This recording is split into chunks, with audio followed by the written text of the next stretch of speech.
days. Well, that's essentially what we see Congress and our politicians, presidents, not only the current president, the previous president, the current president when he was the previous president, Bush, all the way back for at least 40 years.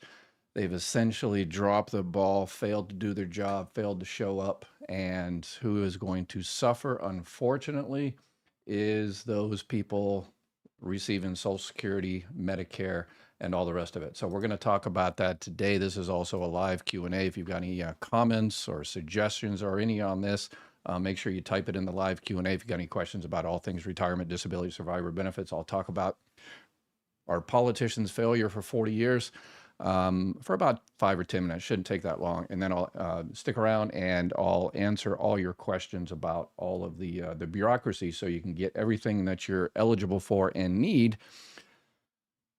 And I wish it was a lot more, but Congress has failed to do their job for 40 years. And what am I talking about? So the last time politicians actually did something when it comes to Social Security was back in the early 1980s. And what did they do? They raised the retirement age. They increased, the payroll and some other stuff too. So that, okay, fine. It extended the solvency of Social Security, right? So they said, okay, we've got less kids, the demographics are changing and all the rest of it. That's all BS, by the way. But they extended Social Security's trust funds. They extended Social Security to be around. Okay, so before we get into the future of Social Security, we always have to differentiate what we're talking about here. Social Security will be around forever. Okay, that's not an issue. Okay, as long as we don't give it over to Wall Street or we decide to close it down like the Department of Education or something like that, Social Security will be around here forever. Okay, because it's funded primarily by FICA taxes. As long as we have people working and paying into Social Security, as long as we're not replaced by robots or AI or whatever the case may be, as long as someone is actually working and paying into FICA, the Social Security tax, paying into Social Security, then Social Security will still be here and they'll still be able to pay your benefits. The problem is, how much will that be? Will it be 100% exactly what you're getting now? Or it will be 90% of what you're getting now, 80% or 70%? That is the issue. That is what Congress has failed to address for 40 years. They've made a couple of little tweaks here and there since the early 1980s. Sometimes it's extended the trust fund by, just a few months, not even a year. But then they turn around and do something different that brings that back. So one thing they do, like they did I don't want to get too technical, they did the file and suspend. They changed that a few years ago where spouses, if they go ahead and file, then they can't, the other spouse can't suspend. And so it's a little technical thing that they stopped allowing people to do. And that extended the trust fund for, I think it was like 6 months or something. But then, like the previous president, President Biden, passed the Social Security Fairness Act.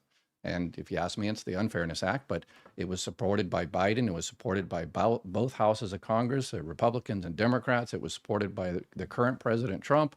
So they all supported it. And anytime it's something that's supported by everybody, you're always wondering what's going on there. And it's very good for 3% of those people that were government employees, retired government employees, and they're going to get a little bit more money and all that. So, but the rest of it, and the rest of us, that reduces the trust fund solvency for about a year. So over the last 40 years, Congress is maybe, once they do this and add and then do this other thing and delete, they have probably added maybe a year tops to the solvency of Social Security. So that means we're looking at about 2031 or 2032, and the tariffs and the no tax on, there is no, the no tax on Social Security didn't happen. There is a deduction that some people can take.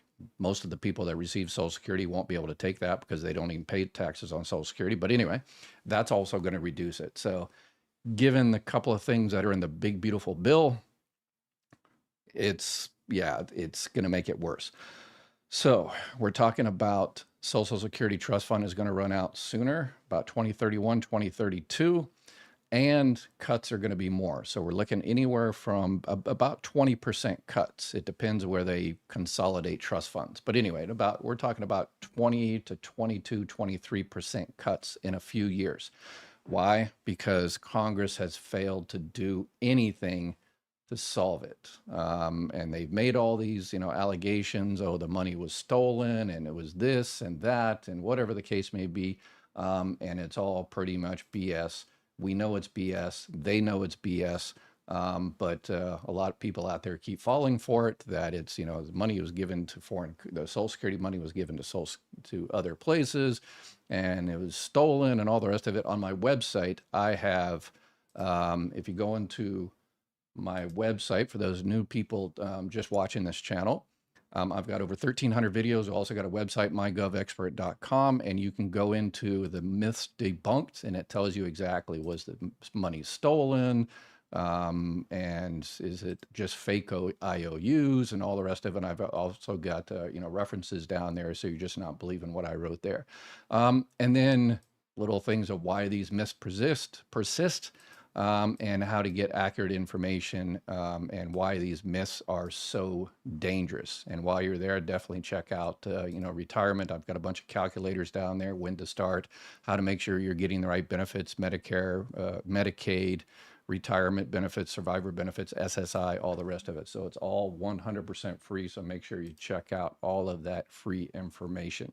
So how do we get politicians to finally do something? Well, we got to get together. We've got to got to reach out to your politicians and tell them our community is working on a project now that is going to be transformational, I would argue, to get grassroots activism to finally force these politicians to actually do something. So we're currently working on that now. And so make sure you subscribe, like, and share and all that kind of good stuff. And then we're going to keep you up to date on all of that. We're trying to push it out as soon as possible, so more people can get help and more people can help, and we can protect Social Security and Medicare and Medicaid over the long term for those people that actually need it. Okay. All right. So make sure, if you got any questions on any of that, make sure you type it into chat there. And I'm going to go into some of your questions as well. And I've also got to think about 5 or 6 or 7 people that sent me videos in the last 24 hours. And so I'm going to display those. I'm going to show those videos, and I'm going to answer their questions. And we're going to make sure people get what they are eligible for. All right, so let's go ahead and jump into the questions. If you got any questions about the why the politicians fail and why they failed us, well, I'm sure you know why, because it's interesting. I worked for Social Security for a few decades, and it's called the Social Security Administration. So it's to secure society. All right, it's the administration to secure society. I always thought it should be called the Department of Defense. I'm an old Marine Corps sergeant, and I'm kind of a historian as well.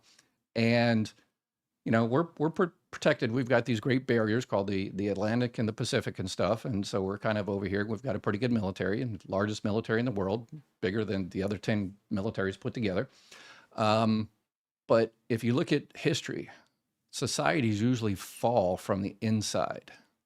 So Social Security is the most successful anti-poverty program in American history. I would argue world history. Elderly, the disabled, children, survivors. It is the most successful program of its kind in American history.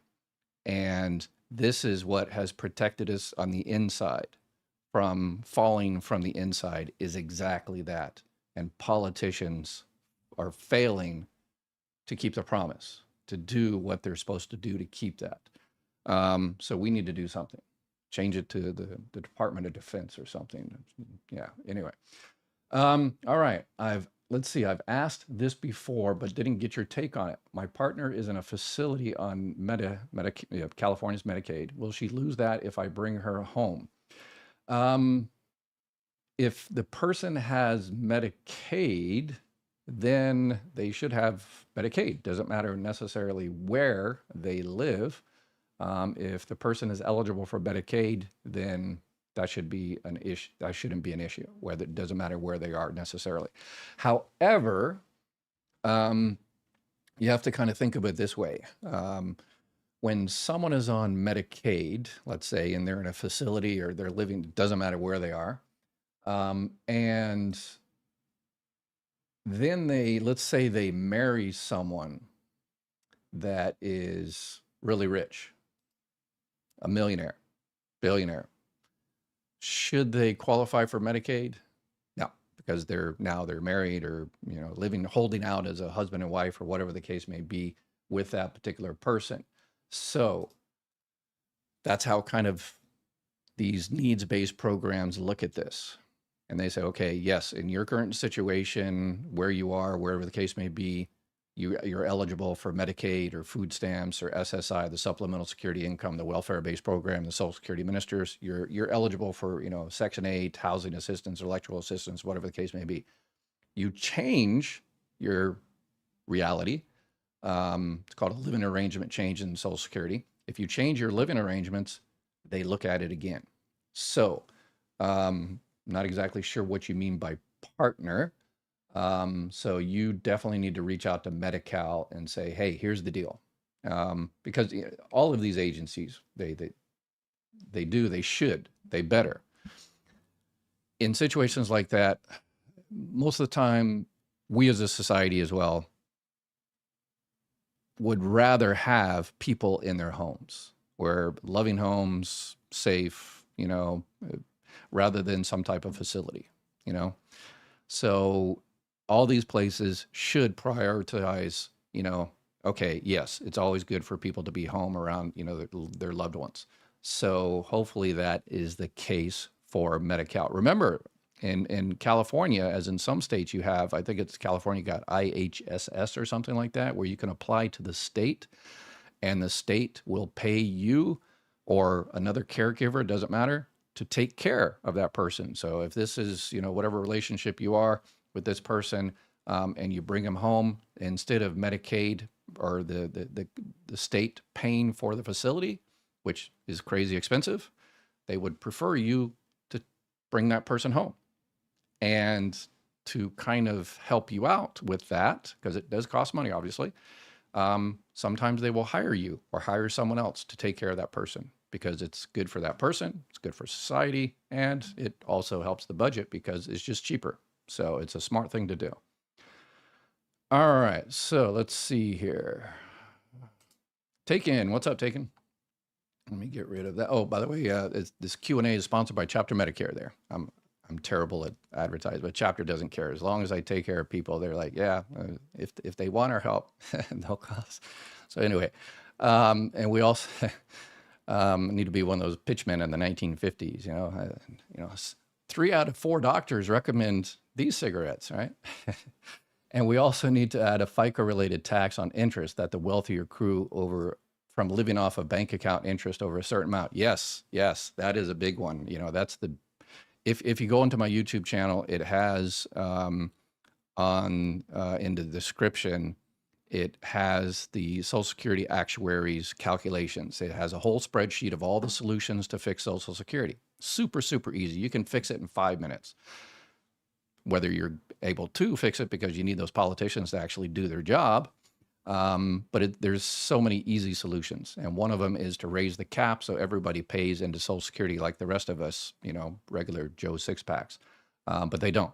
If you make over $176,100, you are exempt from Social Security, paying into Social Security after that amount.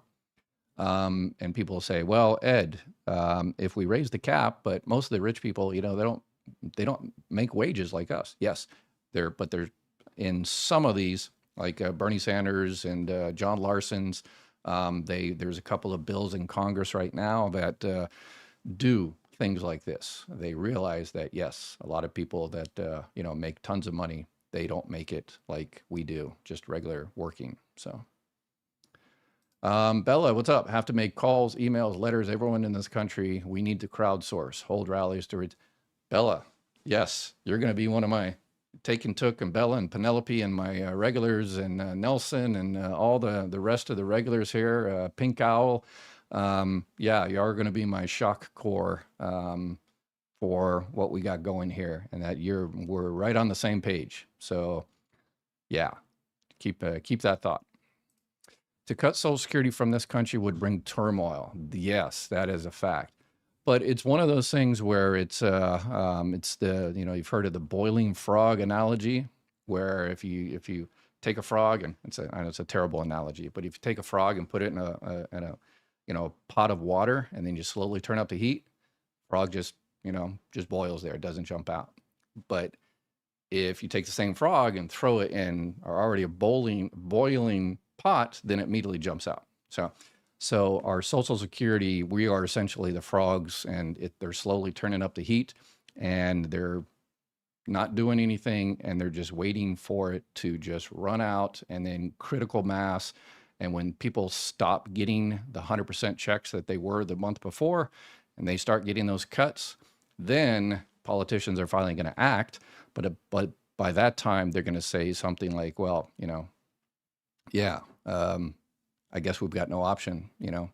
We have failed at our job for 40 years, and the only thing we have left is to go ahead and give it over to Wall Street. And that's kind of the plan. And I've got that in the description of my YouTube channel as well. That's exactly the plan that they come up with in the 1980s. Dr. Ed said the deduction would reduce the trust fund. So where does it go? The deduction. Oh, so the deduction, so that $6,000 or $12,000 deduction, that was part of the big, beautiful bill. So basically, if anytime people pay less FICA, that's less money going into it. So no tax on tips, no tax on overtime, no tax on Social Security, any of that.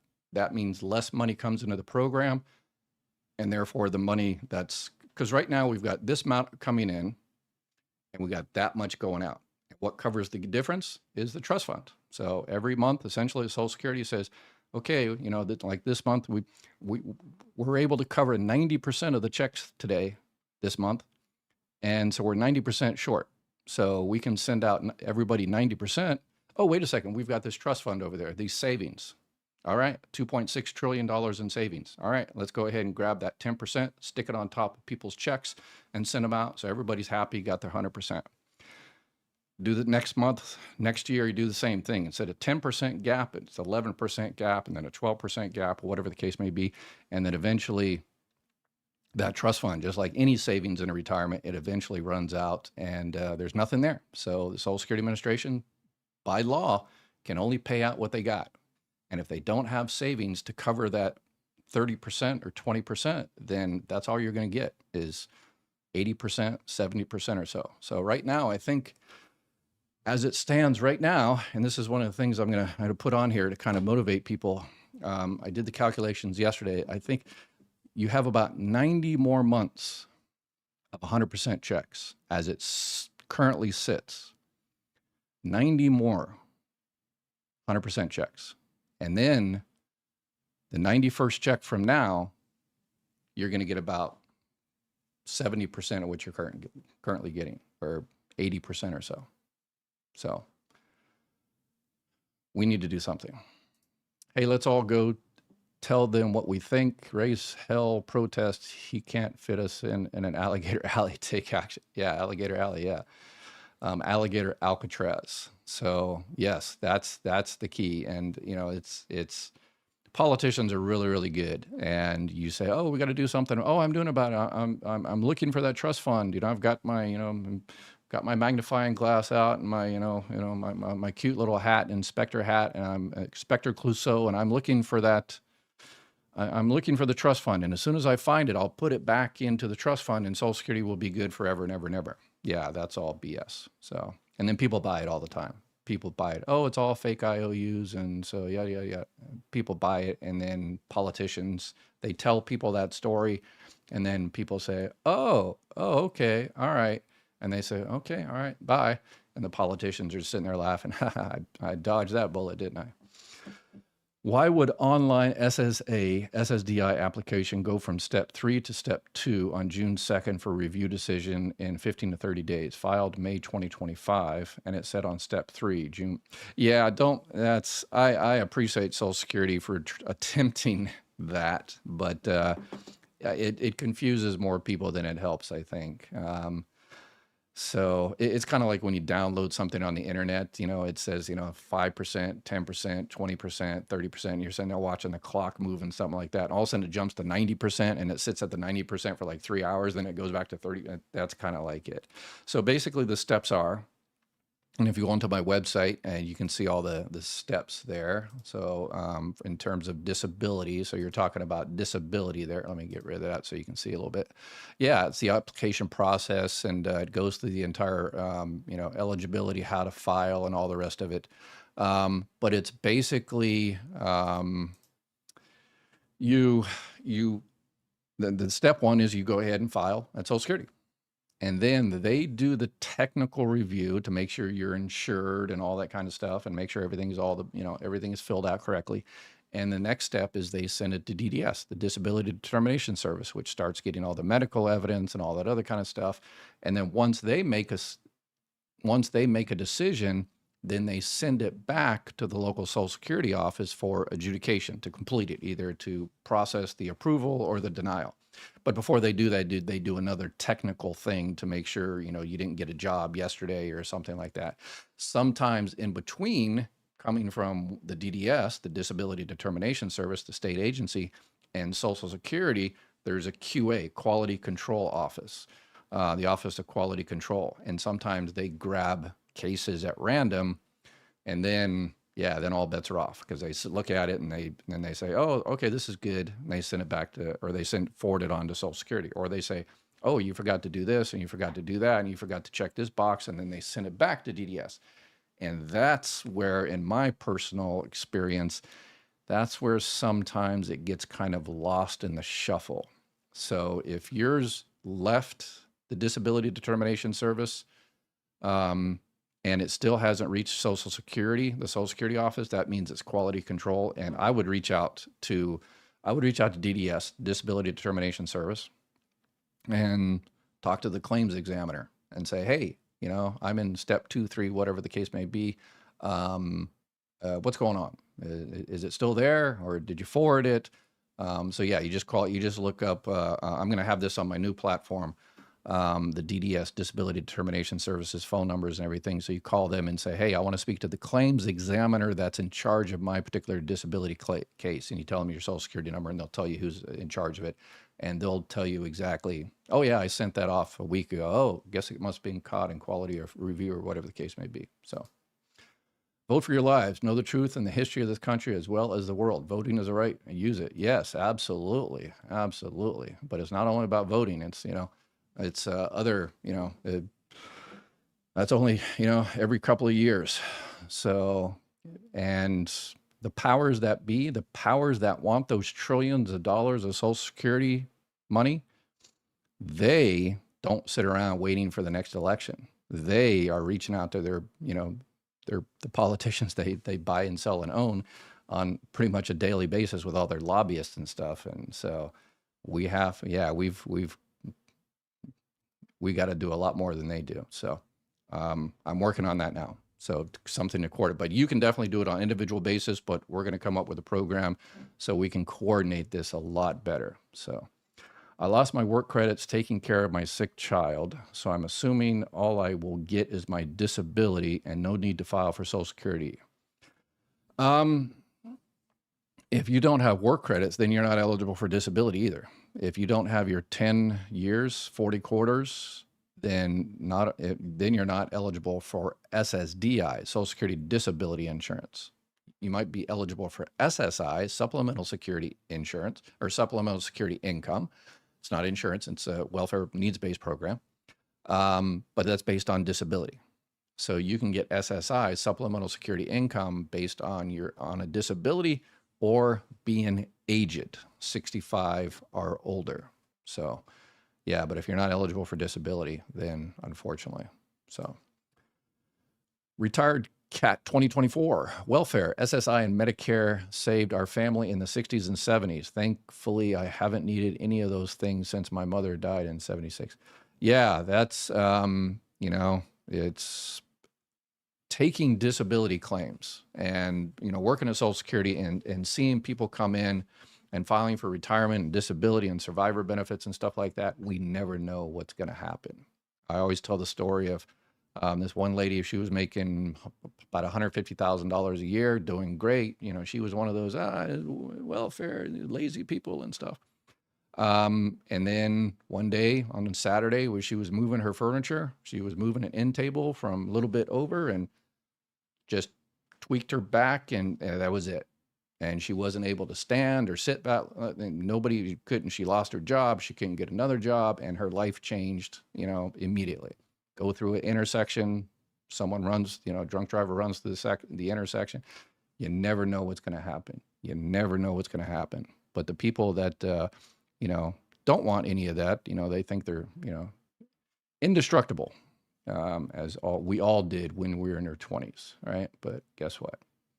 So yes, you never know. So you don't focus on what you need now. You look at the bigger picture. We just need the figures of how many people in the United States are working. Right? Yeah, a lot.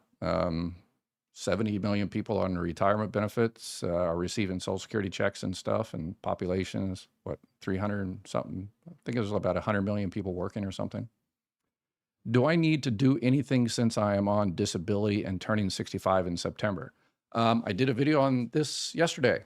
More details on the video I did yesterday. On the thumbnail, if you look on the thumbnail, it shows disability $1,000, retirement $1,000, and then $2,000. And watch the video for the details. But if you're going to be turning 65 in September, one of the things you definitely need to do is the key at 65 is if you're receiving a Medicare Advantage plan, if you're signing up for a Medicare Advantage plan, in most states, that's all you could probably get. So that's what you got. But once you turn 65, you can get whatever you want. So if you want to check out a Medicare supplement plan, a Medicare, one of the, Medigap plans, same thing. You can check out that at 65, and there is no health underwriting. There's no questions. They can't charge you extra. They can't deny you or anything like that. So that is the one thing you need to do at 65 if you have disability. And as I mentioned yesterday, check to see if you're eligible for any other type of benefits. Watch the video yesterday. I get into a lot more details on all of that. So I keep calling and leaving messages, and sometimes the call accidentally drops. Oh, is that to, Social Security? Yeah, I guess the thing they're going to do now is they're going to let AI pick it up. And good luck with that. I am listening. Such a sad shape our wonderful country has become. Yeah, we just keep falling for the distractions. I live in Massachusetts, not near to Fall River, though. Fall River borders. Okay, such a tragedy. Oh gosh. Let's see. Trying to find some new people. Don't you think they'd cut foreign support before they let the trust fund dry up? They already did cut. Yeah. Funny you should say that. They already did, right? They already cut USAID, right? All the money going to foreign support. And what did they do with the money? Did they put that money into Social Security or Medicare? Of course they didn't. They used it to, get cuts for themselves, tax cuts for themselves. So yeah, that's another thing we've heard for decades is politicians say, yeah, Social Security would be so much better if we, took care of people at home first. And all the while they were thinking people at home first meant them and their millionaire, billionaire buddies. Well, a lot of us cynical people knew that's exactly what they meant. They didn't mean they were going to take care of us, which guess what? Proof is in the pudding. That's exactly what happened. USAID, all that money was stopped. What did they do with the money? Did they shore up the trust fund? Did they add a year or 2 years or 3 years to the trust fund? Of course they didn't. So deny all members of Congress their Social Security benefits. Yeah, that's chump change. So I don't think that would do anything. So What did the low-income seniors on Social Security retirement get? Low-income seniors on Social Security retirement get? In this big, beautiful bill, pretty much nothing. Just more future cuts in the future because low-income people on Social Security don't pay taxes on Social Security. So that whole no tax on Social Security thing never made a difference, wouldn't make a difference. It only hurts them more. So, Dawn, have you heard if any PIA software will be updated with the WEP changes to recalculate based on the salary that only had Medicare taxes? I'm not sure about the about that any PIA's webs the software. But my website has a bunch of free calculators. I don't know if there's a lot of calculators out there that you have to pay for and subscribe to their list, and they never stop harassing you. If you go into mine, all my calculators and everything are 100% free. And if you want to support, then reach out to Chapter. They support us. If you need help with Medicare supplements, NG, Medicare Advantage, or anything like that, reach out to them. And they support all those free services. Or I even got an Amazon link that I just added a few days ago. So I'm playing around with that. The new platform is just costing crazy amount of money, and my wife is yelling at me to stop spending our money. So any help would be appreciated. You guys are awesome. You guys are always awesome. Dr. Ed, I totally agree with Bella. Then you're doing the right thing. That is always the right thing in our community, is to agree with Bella. So good, because she's always right. So it's easy to say yes. We need to unite and stand up to our criminal government. I'm now living in a house that's 90 degrees. My air conditioner is old and broken. Okay. Wow. I'm sure I think, Ross, I think I've seen here before. But if you go onto my website, it's got, you click on more, and it's got Medicaid and all that kind of stuff, but it also has living on Social Security alone. And then it's got a bunch of different programs, what they are. Unfortunately, a lot of these programs are being cut by the big, beautiful bill. Obviously, food stamps are being cut. The Medicare Savings Program is being cut. Extra help, Medicaid is definitely being cut. Crazy cuts there. Meals on Wheels lost a lot of funding. Low-income energy assistance lost a lot of funding. So this one's lost a lot of funding. So the big, beautiful bill, this is what the people that passed that bill consider beautiful. So people say, why do you keep calling it the big, beautiful bill? Because I want to make them own it. You think that's beautiful, to kick people off of Medicare and Medicaid and have people pay more and all the rest of it? And people say, well, they're not kicking anybody off of Medicare, but they're cutting $500 billion out of the program. Not through the big, beautiful bill itself, but because the big, beautiful bill raises the deficit. And anytime it raises the deficit, there's an automatic thing that has to happen. And that automatic thing is they need to find cuts elsewhere and other places. And that is Medicare. So, and that was consciously decided. They had an amendment in there originally that said, okay, we're going to exempt the law, the pay-as-you-go law that makes us make those cuts to Medicare. They had that in there originally, but then they took it out. So why did they take it out? So, Zelene, I will share your YouTube platform with my friends and family. You have good content. Thank you very much. I appreciate it. We have an awesome community. I would say the best community. That's why what we're about to do in the next month or so is going to change a lot of stuff. So the SSA administrator should not allow federal government allowed to transfer money out of the country. Yeah, that's a distraction. That's how they've been getting us for 40 years, is by those distractions. Social Security money does not. Well, I mean, if you're a U.S. citizen and you want to live in Portugal, then are you saying that they shouldn't be allowed? I mean, that's the only money, Social Security money, that's going out of the country, is to people that earned it. And so. So any help, get help with the old air conditioner. So yeah, check out my my website on living on Social Security alone and look at all the programs. But also, look at on my YouTube description, I have a link to the video I did on living on Social Security alone. And I talk about 50 different programs. So go into my YouTube description, go on the link and it says living on Social Security alone and watch that video. And I talk about 50 different programs that might just help you out.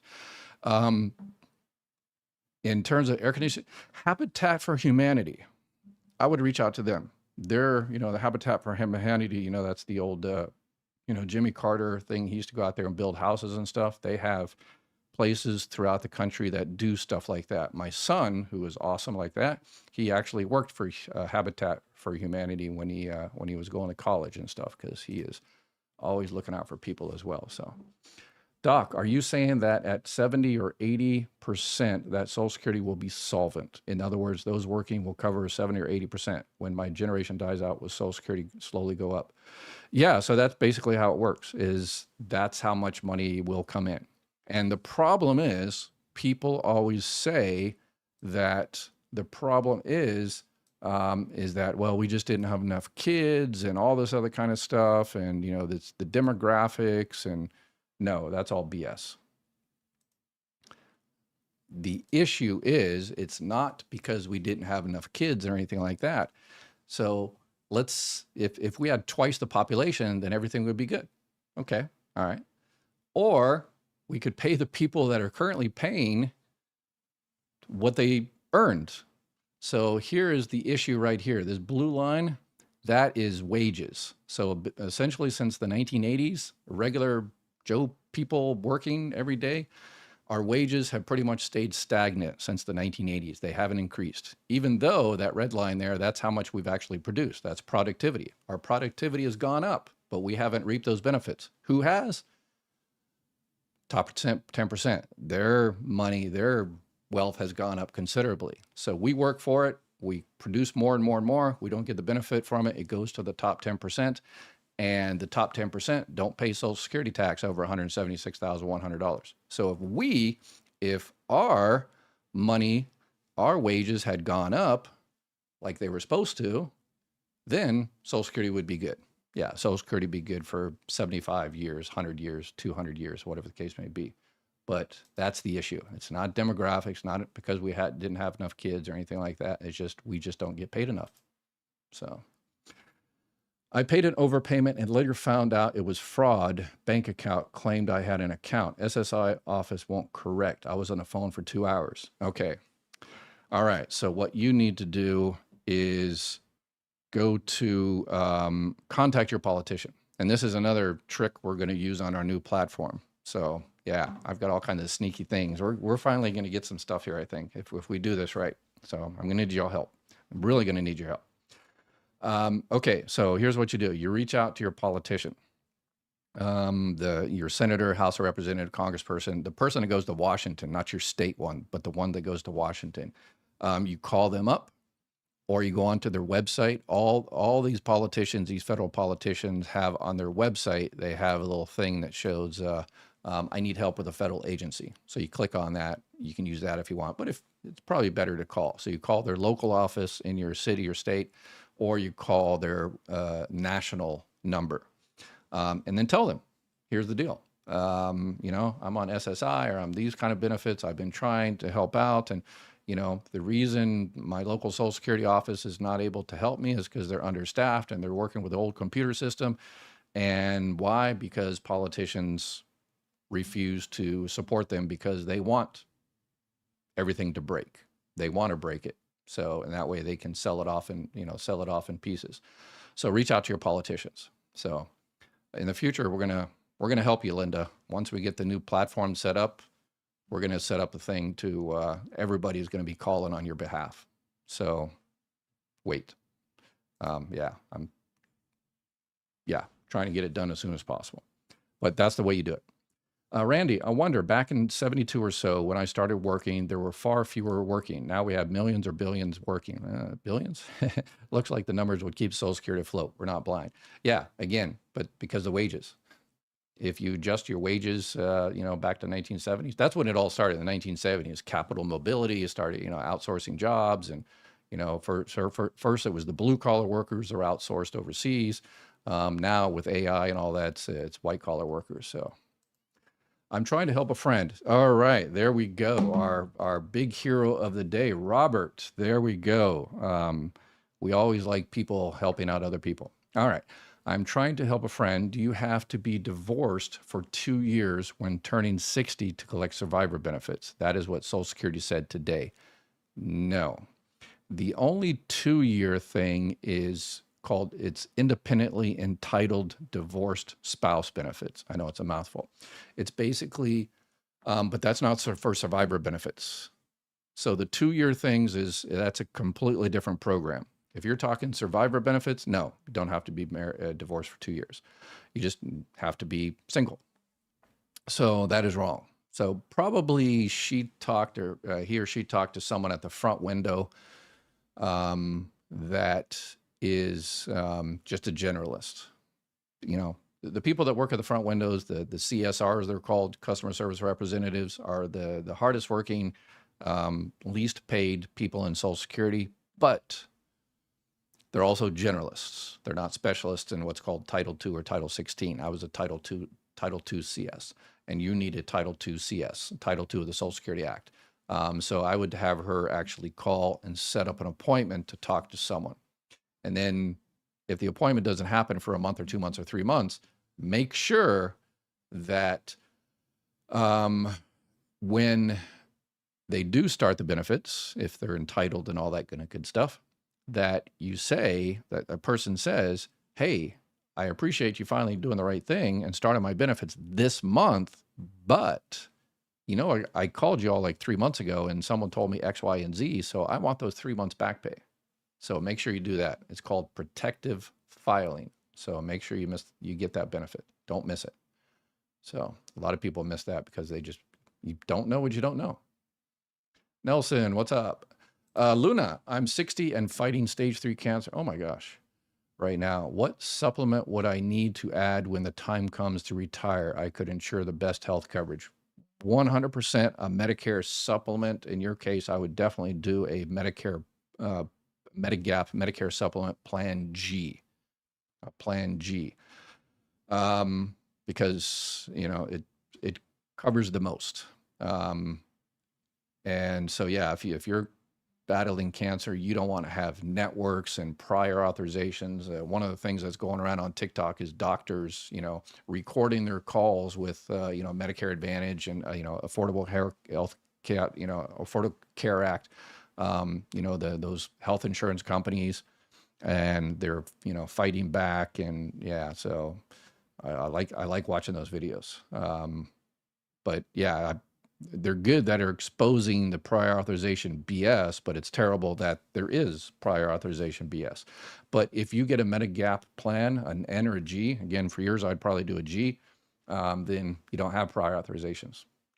Yeah, doctor says you need it, it's medically necessary, you get it, done, end of it. So no networks too. So if you have to go to the Mayo Clinic or some other, you know, clinic across the country, as long as they take Medicare, you're good. So. Michael, Dr. Ed, have you heard anything about the $200 a month increase on Social Security that was being proposed? I remember you saying something about it a while ago. Yeah, it's, yeah, it's, yeah, that's where it is. It's a bill. It's, there's one by John Larson and Bernie Sanders. Those are the two that are bills, but given the current Congress and the big, beautiful bill, and yeah, right now, with the way it is, then yeah, I don't see it happening. So, but we're going to change that. Contact a local news station first, a news channel, consumer, then contact your congressperson. Yes, do that. It's not so difficult. Yeah, the problem with the news station is, you know, then they have to have time for a story, and it takes, you know, weeks or something like that. If you contact a politician, and it becomes what's called a congressional, and because you know, you have to do one in, you know, you have to be a constituent, you have to be in that person's, you know, area, and you have to be one of their voters or not. So you reach out to them, and then it becomes a congressional, and then it goes from the Congressperson's office, Senator, House of Representatives, to Baltimore, the Social Security headquarters in Baltimore, and then it goes to one of the regional centers. Well, Elon Musk and Doge closed down a bunch of the regional centers, but anyway, but then it trickles down to your local office, and they have to respond almost immediately. Anytime we got in my office, we had to respond within 24 to 48 hours. And anytime we got them, we immediately called the person and said, okay, we just got your issue. I've got my best person on it. Hey, Valerie, my best person. I think she's retired now. Or Deb. Deb's still there. And they took care of it. And yeah, they are always phenomenal. So hopefully your local office has a Val or a Deb. And if so, then you will be very, very happy. All right, let me get some to the questions here. Let's see what we got. Hi, I really enjoy listening to all your information. You're really helpful, and I find myself listening to you for hours sometimes. Ouch. I really have a situation here that has gotten out of hand. I can't find anyone to help me. Everybody tells me something different, and I just need the help. I am 68 years old. I've been married since 2021, my third marriage. His PIA is 1888, I believe.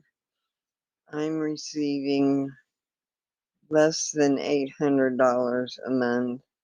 I have 17 years of wages and about 2,000 and something in my FICA.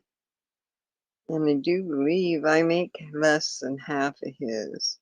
When I called in right after we got married, they set me up the appointment a few months later on the phone.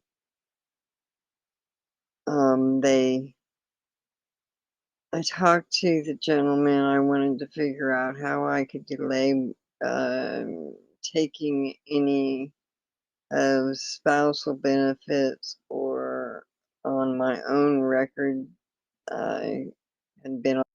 Okay, so you know his PIA, his primary insurance amount, his benefit amount that at his full retirement age, and you said you're receiving about 800 or something. So that might be the issue, but I would double check. So remember, they check PIAs versus PIAs.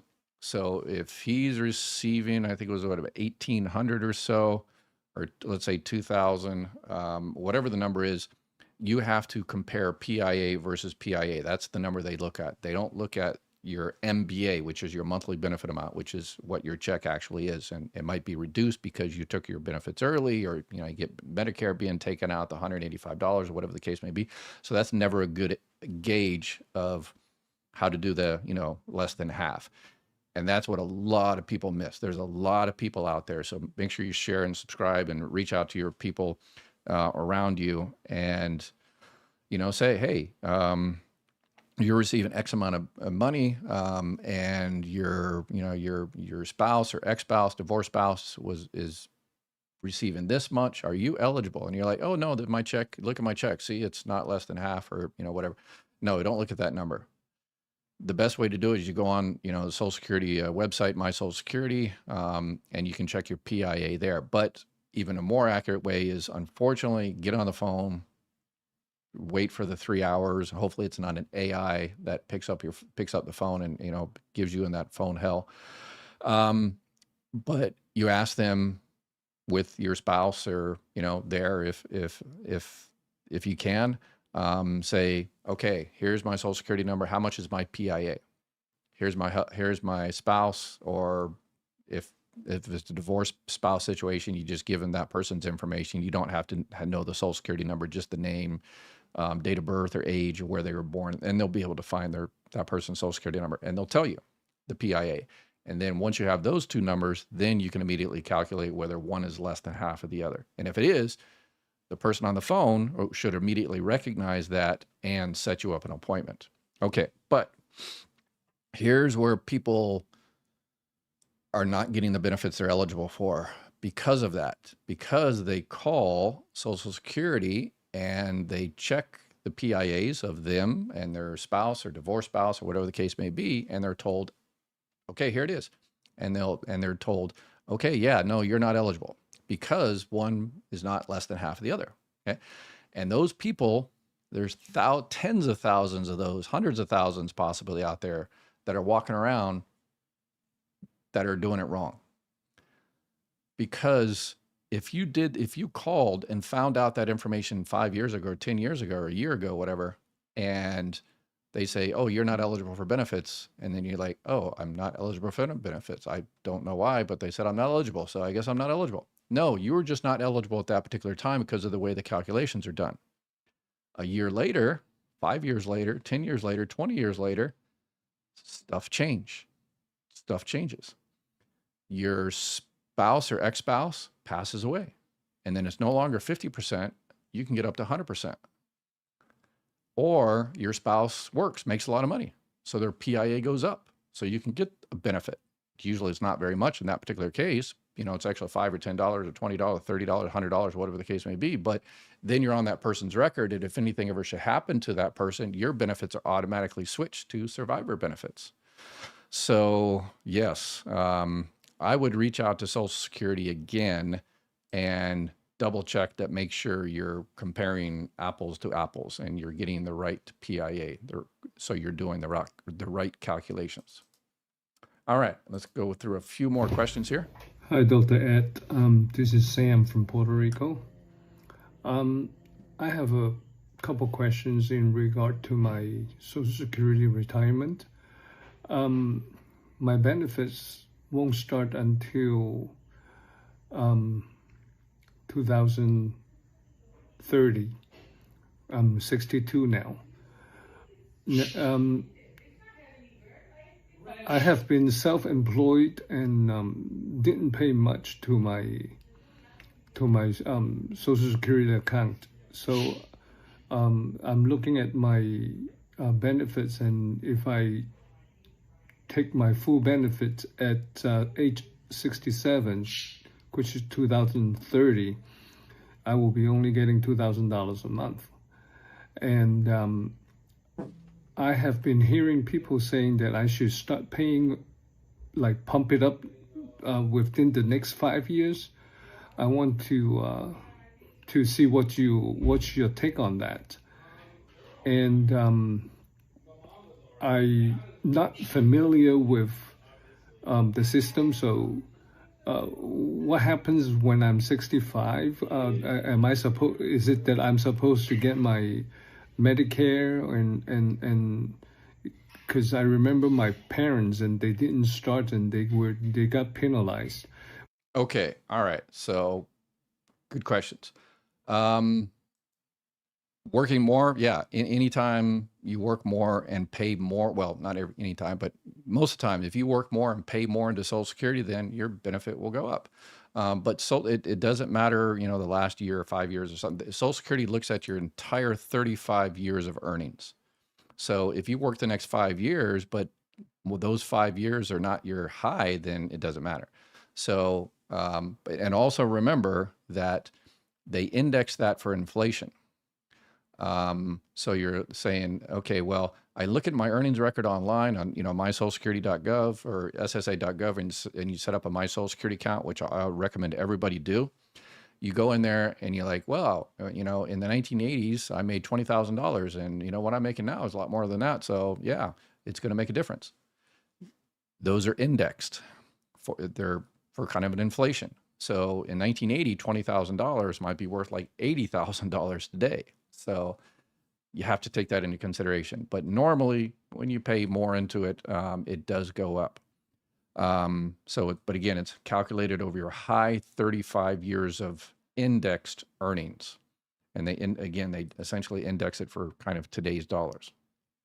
So you can actually go on their the Social Security website, and it gives you kind of, estimates, more estimates of, what's going to happen in the future. But it looks like you already have the $2,000 there that you kind of know. In terms of Medicare, if you're approaching 65 and you're going to wait to start your benefits, you can go ahead and sign up for Medicare and delay your money benefits. You can sign up for Medicare Part A only, or Part A and B only. And if you're not receiving benefits, you actually have to do it manually. If you're receiving benefits, they automatically sign you up for that stuff. But if you're self-employed, so you probably don't have health insurance through any type of group health plan. So if that's the case, if you don't sign up at 65, and if you don't have creditable coverage from current work, yours or your spouse's, and your employer has 20 or more employees, then yes, you will get penalized just like your parents. So you have to make sure you sign up for Medicare when you're supposed to. And it sounds like it's going to be 65 for you. So you can reach out to Social Security, you can reach out to Chapter, because once you also sign up for Medicare Part A and Part B, they're great, but there's a lot of gaps there. And the biggest one is there's a 20% co-payment, co-insurance for Part B. So that's why people get either a Medicare supplement plan or a Medicare Advantage plan. Always, always, always check out both of those and get what's right for you. It's different for everybody. Good morning. This is Dave from Michigan's Upper Peninsula. In a recent video, you had mentioned that the if you waited past the full retirement age, the benefits increased a certain percentage per year. And my questions are: is that the date for that? Is that based on a person's actual birth date, or is it based on the actual full retirement age? And the second part of the question is, I'm not sure the correct term. Is that proactive? I don't know if it would be proactive. In other words, if a person waited, say, 1 year and 9 months past whatever date they use for annual increases, would it increase? Would those 9 months be reflected in the benefit rate, or? Okay. Yes. So those are called delayed retirement credits, and it's based on your full retirement age, which is also based on your age. So if your full retirement age, let's say 67, and you wait a year to collect benefits, so you start your benefits at 68, then you will get 8% increase. If you wait till 70, and then you get a 24% increase above and beyond your PIA, your primary insurance amount, above and beyond what you would get at your full retirement age. And after your full retirement age, yes, you can get retroactive benefits. So let's say you say, okay, I'm going to wait, a couple of years or so to start my benefits. And then you say, I'm going to start at 70, but then something happens and you have to go at 68 to start your benefits. You can, after your full retirement age, you can get 6 months of retroactivity. That means you can go at there only after your full retirement age. You can't do it before your full retirement age. After your full retirement age, you can get 6 months of retroactive benefits, back pay. So you can go in there and say, okay, let's go ahead and start my benefits. I know I'll get the delayed retirement credits. Awesome. But you know what? I need some extra money now. So go ahead and give me my 6 months back pay. And they can definitely do that for you. So, but you have to ask for it. Sometimes they, again, particularly with low staffing at Social Security, and Elon Musk and Doge were really effective at pushing the really, really expert people out of Social Security. So yeah, so there's that. All right, let's see if we've got another question. Hello, doctor. I turned 65 in March. I'm currently still working. I plan on retiring, full retirement at 67. When would be the best time for me to apply for Medicare as well as Social Security? I'm not sure if it's 66 and 10 months. If you could please clarify for me. Sure. Okay. So yeah, when you start your benefits, 100% up to you, obviously, based on, all those different factors. I have got on my website, click on the retirement thing there, and I've got a bunch of, when to start and when to start it's got a little calculator. It gives you some ideas and the differences between, doing it this age at that age, and it's all free. If you go into the retirement section and click on the overview, there's also you can calculate your full retirement age. That's 100% free as well. And it not only tells you your full retirement age, it tells you what month and year that is. So for you, if you're working and you're like this year, you're making over 23,400, then if you start your benefits, then they're going to hold back $1 for every $2 you go over, unless you are going to reduce your work or stop working. The year you hit your full retirement age, those limits are like triple. Once you hit your full retirement age, you can make $1 billion a month and Social Security doesn't care. So if you decide to go ahead and delay your retirement benefits, you might still have to sign up for Medicare if you don't have health insurance from current work, years of your spouses, and your employer has 20 more employees. So, and if you want to go ahead and sign up for Medicare Part A only, which is zero premium anyway, or A and B, then you actually have to reach out to Social Security. And both of those, I would reach out about 3 months earlier, set up an appointment, and get your stuff. So, and don't worry about, documentation or anything like that. Do I need a birth certificate? Do I need, marriage certificate? Do I need a divorce decree? Don't worry about that. Always, always, always call, schedule an appointment, and then worry about that other stuff later. Don't cancel your appointment because, oh, I didn't get my marriage certificate, so I guess I'll delay it again. No, no, no, no. Don't do it, because you might not even need your marriage certificate or divorce decree or birth certificate and all that other kind of stuff. And there's just too many people missing benefits because, so please, let's reach out to those people and help them. All right, we got a few more here, and then we're going to call it a day. Hi, my name is Denise, and I am on survivor's benefits. This month, they took them because I made too much last year. So I understand that. But if I'm on survivor's benefits and I do go, because I'm 62, if I go ahead and take my retirement, would I be able to still get the survivor's benefits? I don't understand how that works. So if you could give me that answer, plus you were talking on the video that I saw on YouTube about calling to ask them to let you pay it back in payments. They haven't offered me that, and when I called them, they told me. Okay, let me answer that first question first. Okay, yeah, the survivor benefits are difficult. So if you're receiving survivor benefits, this is the one where you can receive survivor benefits or retirement benefits. You can choose. If you're receiving spouse benefits and that person is still out there alive and kicking, then you can't choose. You have to file for both if that other person's receiving. But anyway, for survivor benefits, you're currently receiving survivor benefits. So here's what I suggest. You find out how much you're going to make. You know how much you're making on survivor benefits. But your work is going to affect, either one of those. Work under your full retirement age is going to affect whether you're receiving survivor benefits, spouse benefits, divorce spouse benefits, retirement benefits, all of it. So once you hit your full retirement age, it doesn't matter anymore. So put that aside. But in terms of survivor benefits or retirement benefits, you know how much you're going to get on survivor benefits because you're getting a check. And you probably know how much you're going to get in retirement benefits. But if you don't call them up and say, okay, if I switch to retirement, is it more?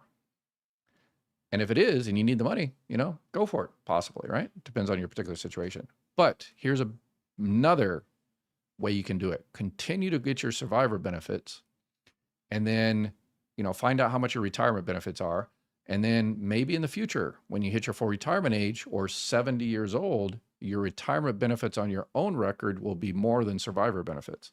And at that time, you switch from survivor benefits over to retirement benefits. You switch from survivor to retirement benefits for a bigger check, right? And you can also do the opposite of that, get retirement benefits and let your survivor benefits continue to increase if they increase all the way till you hit your full retirement age. You don't get delayed retirement credits like that from delaying yourself. So there's that. So that's what I would do. I would call Social Security and find out how much your retirement benefits are and when possibly they will be more. And at that time, consider switching over or continue to wait until they become more and more. But it taps out at 70. It stops increasing based on delaying at 70 years old. And it sounds like you also have an overpayment question. Just had to wait till it was paid off and that they couldn't give me any information. They also told me that if I applied for my disability or did the appeal that I could get help filling it out, but I called Social Security and they don't want to help me. So I'm really confused. And right now I lost my July benefit. It says on my record that I owe 557 more. So I'm hoping that means they're going to take the August payment, and that then I'd be getting it again. I'm not sure how all of that works. If you could. Okay, so yeah, it sounds like because you're working and you worked over the annual or monthly, whatever the case in your particular situation, you worked and, you know, Social Security eventually found out you were working, you know, after you did your taxes or whatever the case may be, and now you have an overpayment. Okay, so there's a couple of ways. You go onto my website and then you click on the overpayment. It's got a bunch of information. Elon Musk and Doge and, you know, the current administration changed it. Before, if you had an overpayment, they immediately start taking 10% out there.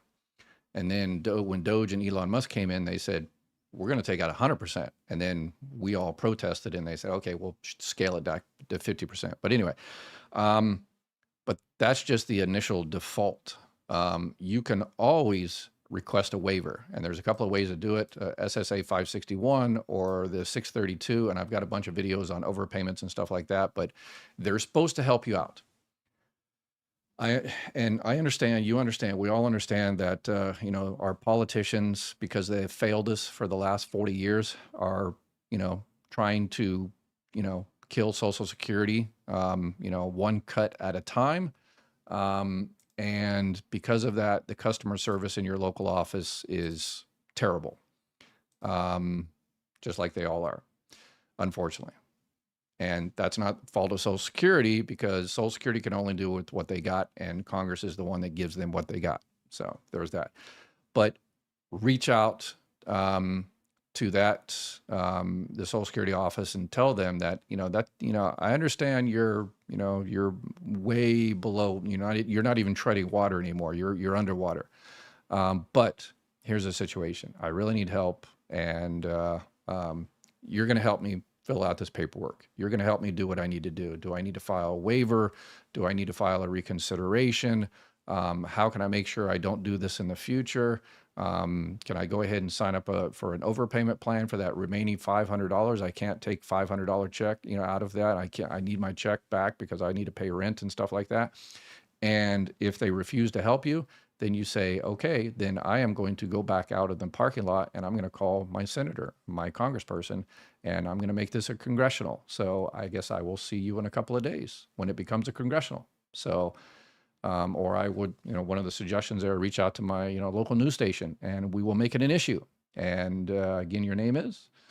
And so, yeah, I would put a little pressure on there. And in the future, once we get our platform all set up, we are going to help you. But as of right now, yeah, that's how you do it. So, yeah, sorry for them saying something stupid like that. Oops. It's telling me we got to go. All right, I've got some more. Unfortunately, I can't get to the other ones. I'll answer the other questions tomorrow. But y'all have an awesome night. And please, please, please take care of each other.